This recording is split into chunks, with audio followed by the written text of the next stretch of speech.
Downloading Google Drive photos in your PC laptop is pretty easy actually. You can download these files in just simple steps. You have to go to the website of Google Drive. Now log in with your account that you want to see. Select the photo and video that you want to download. Click on the three dots.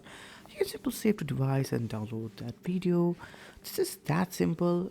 If you want to do it the simple way, you can use Google Photos too. But again, that's a very uh, kind of very hectic way. Google Takeout is also another way to download the photo to the device. But again, this is very common, not very common way. So you guys just go to Google Drive and simply download your photos. Google Drive is a very important cloud storage part of Google. It is used to save your data on the servers of Google without hampering the local storage of your device.